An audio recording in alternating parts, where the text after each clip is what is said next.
वालेकुम स्टूडेंट्स, उम्मीद है खैरियत से होंगे। तैयारी भी अच्छे से चल रही होगी और आपने अभी तक ऑप्शनल्स वगैरह और अपने कंपलसरी ऑलमोस्ट प्रिपेयर कर लिए होंगे।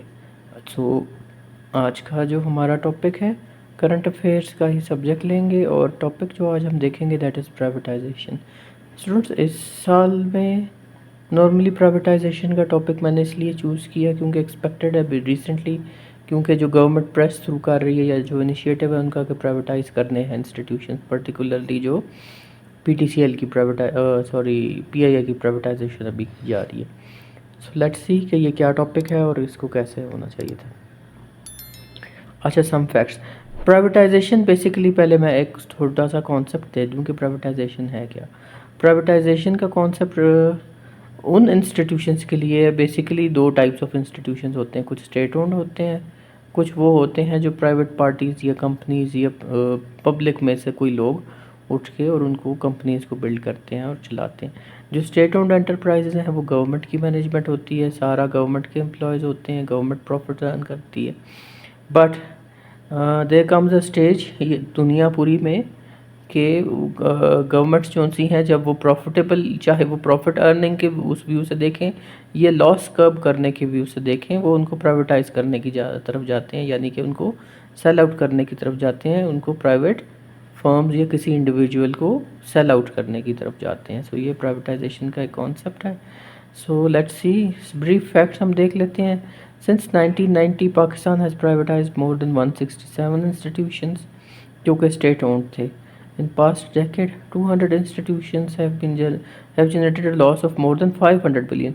स्टूडेंट्स, ये अब देखें, पाकिस्तान जैसी इकोनॉमी जो ऑलरेडी आईएमएफ से इतना ज़्यादा लोन लेती है, आईएमएफ के पास हमें बार बार जाना पड़ रहा है, उसके लिए 500 बिलियन डॉलर्स का लोन बेयर करना एक बहुत बड़ा क्वेश्चन मार्क है। और रिसेंट जो प्राइवेटाइजेशन की वेव है, इसमें आईएमएफ का ही एक बहुत बड़ा रोल है कि वो पुश थ्रू कर रही है कि आप प्राइवेटाइज करें इंस्टीट्यूशंस को, ताकि आपका जो बेसिक रिस्ट्रक्चरिंग का इशू है या जो इकोनॉमिक फॉल्ट लाइंस है आपकी, उनको दूर किया जा सके।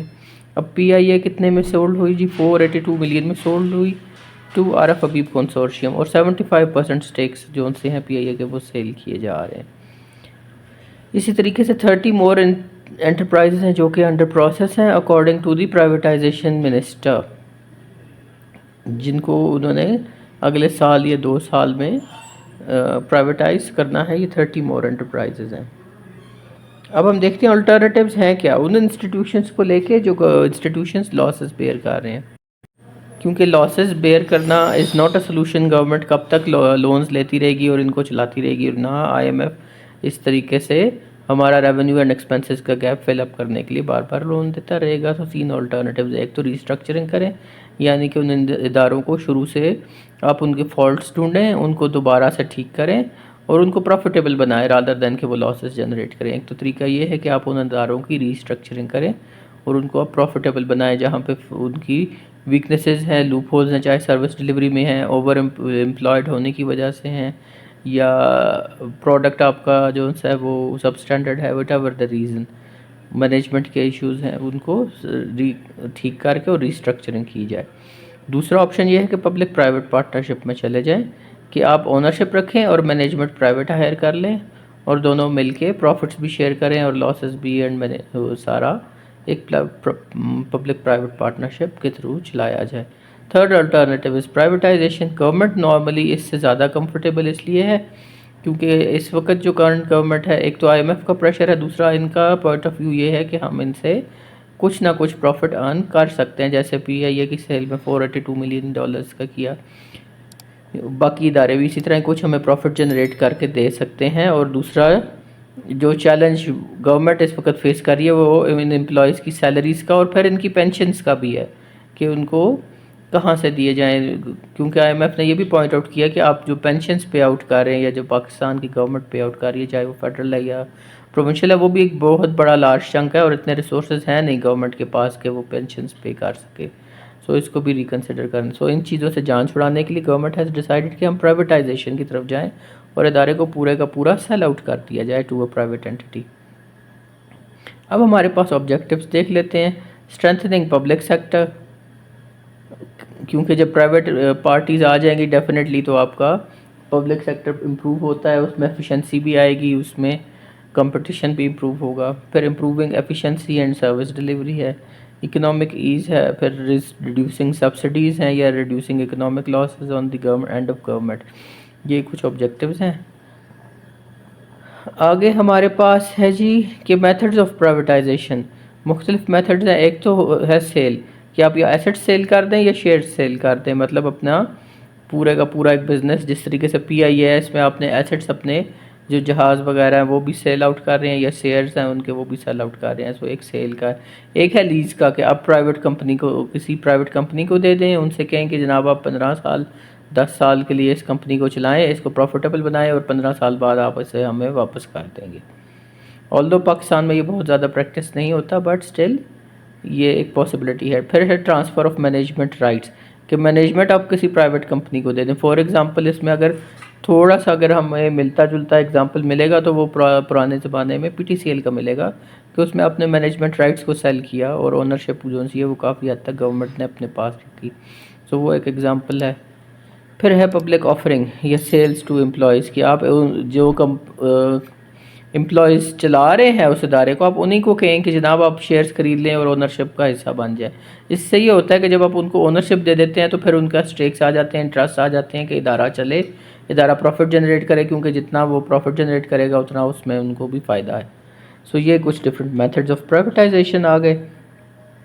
नेक्स्ट है हमारे पास एडवांटेजेस। एक तो पॉलिटिकल क्राउड रिड्यूस होता है, स्पेशली जब एम्प्लॉयज़ हमने नौकरियां देखा हो भर्तियां करते वक्त सिफारिशों की ज़रूरत पड़ती है या जिस तरीके से ट्रांसफ़र पोस्टिंग्स की जाती हैं वो पॉलिटिकल क्राउड रिड्यूस होगा। दूसरा एक सोर्स ऑफ फंडिंग है, जैसे मैंने पहले डिस्कस किया गवर्नमेंट का जो इस वक्त नज़रिया है कि हम इन इदारों से कुछ ना कुछ अर्न कर सकते हैं, और एक टेम्प्रेरी जो सा है वक्त गुजारने के लिए हमारे पास फाइनेंसिंग आ सकती है। फिर है इंक्रीज्ड कंपटीशन है, डेफिनेटली जब प्राइवेटाइज़ करेंगे आप PIA जैसे इदारे को और उसकी सर्विसेज बेहतर होंगी तो कंपटीशन आएगा फॉर अदर जो फर्म्स हैं जैसे एयर ब्लू है, या इवन एट इंटरनेशनल लेवल जब इम्प्रूव होगी तो इंटरनेशनल लेवल पे भी कम्पीट करेगी, तो इंक्रीज्ड कंपटीशन आ गया।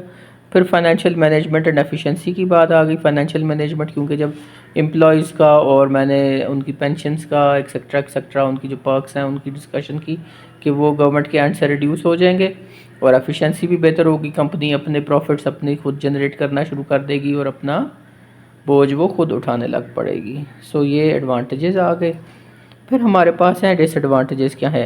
इन केस पर्टिकुलरली अगर PIA का ही केस हम अगर देख सकें तो इसमें इन केस इसमें एक सॉर्ट ऑफ इसकी मोनोपली बन जाएगी with in the Pakistan market, क्योंकि बाकी जो है ब्लू एयर है या सरीन है या जनाई एयर है ये बहुत छोटे लेवल पे हैं, इनके पास लिमिटेड क्रू एंड एयरक्राफ्ट्स हैं, ये उस तरीके से शायद कम्पीट नहीं कर पाएंगे। सो ये एक PIA की मोनोपली बन जाएगी कि वो अपनी मर्ज़ी से फेयर्स भी चार्ज कर सकें या वो टाइमिंग्स एंड एक्सेट्रा एक्सेट्रा। सो एक मोनोपली का एलिमेंट आ जाता है। फिर गवर्नमेंट की डेफिनेटली लॉन्ग टर्म में, शॉर्ट टर्म में तो चले उन्होंने 482 मिलियन अर्न कर लिया from the privatisation of PIA, लेकिन लॉन्ग टर्म अगर देखें अगर तो उसकी इनकम जो है वो रिड्यूस होगी जो प्रॉफिट्स उसने अर्न करके देने थे।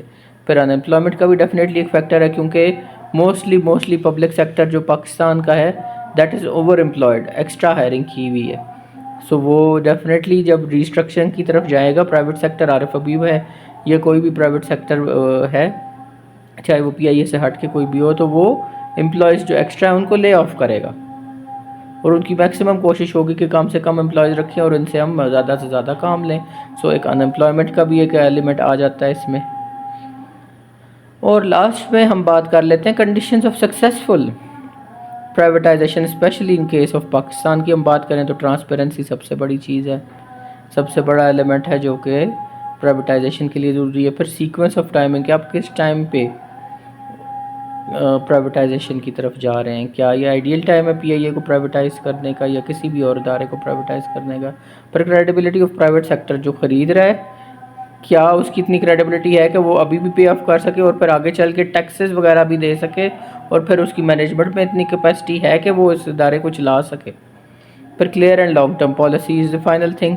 ये नहीं होना चाहिए कि आज आप प्राइवेटाइजेशन की तरफ जा रहे हैं, एक इदारा हो गया प्राइवेटाइज, कल को नई गवर्नमेंट आए वो कहे कि नहीं जी हमने तो प्राइवेटाइज नहीं करना, हम तो नहीं करना चाहते, बाकी इदारे जो उनसे हैं तो वो एक 360 डिग्री टर्न लेने वाले 80 डिग्रीज, और जो प्राइवेटाइजेशन का प्रोसेस है उसको हॉल्ट हो सके। तो इस तरीके से एक नुकसान है इकोनॉमिक पॉलिसी के एंड पे। सो ये हमारी स्टूडेंट्स आज की वीडियो थी प्राइवेटाइजेशन के हवाले से, क्योंकि मुझे लगा इस वक्त एक हॉट टॉपिक है, रिसेंटली अंडर कंसिडरेशन भी है, डिबेट में भी है। सो इसको एक गो थ्रू कर लिया जाए। उम्मीद करती हूँ आपको समझ आई होगी। कोई एंगल इसमें से कोई मिस हो गया हो तो बताएं, उसको हम कवर अप कर सकते हैं। कोई टॉपिक चाहते हो करंट अफेयर्स का, उससे हट के जो आप चाहते हो हम सॉल्व करें, वो भी ज़रूर बताएं। एंड पे वीडियो अगर अच्छी लगी हो तो लाइक करें, शेयर करें, सब्सक्राइब करें। Thank you student.